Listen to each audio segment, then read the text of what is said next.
ہر ایک انسان جس سے محبت کرتا ہے قیامت کے دن اس کے ساتھ راستہ چھوڑو تھوڑا ادھر آگے ہو جائے آن کر دے بیٹا آن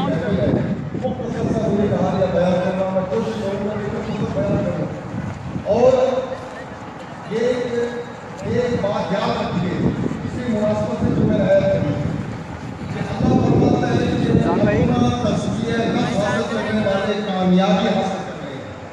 ہم لوگ عموماً آپ دیکھیے کہ انسان جب بیمار ہوتا ہے اللہ نہ کرے کہ بیمار ہو جائے تو کیا کرتے ہیں ہم لوگ؟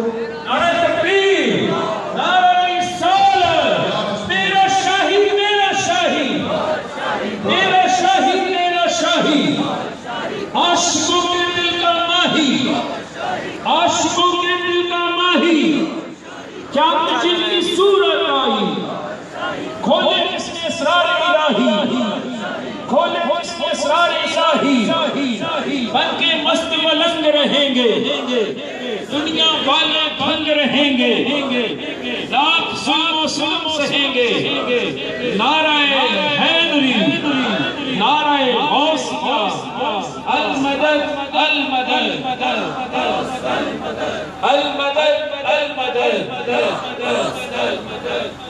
صاحبزادہ مرشد کریم صلی اللہ علیہ وسلم گھوڑ شاہی تندل سائن تشریف آئے ان کی آمد پر استقبالیہ نعرہ لگایا گیا. تمام حضرات تشریف رکھے، بیان جاری ہے.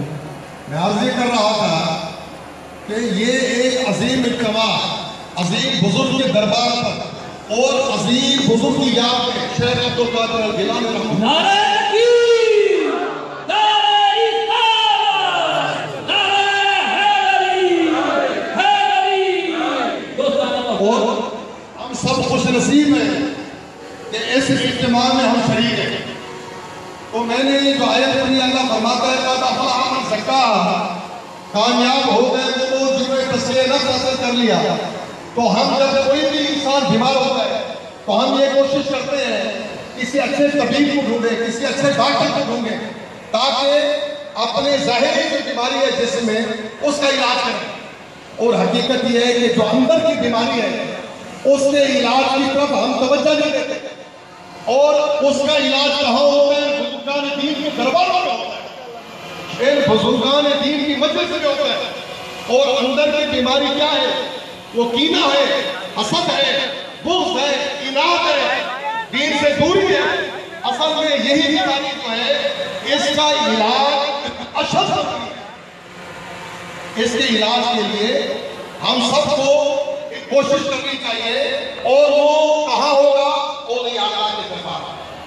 جب جس کے بارے میں شیخ رومی فرماتے ہیں یک زمانہ صحبت با اولیاء بہترین 7 سال کا دیریا، کہ ایک لمحہ کسی نیک اور صالح آدمی کی صحبت میں بیٹھ جانا کہتے ہیں 100 سالہ عبادت جو بغیر دکھاوا جو ہوتی ہے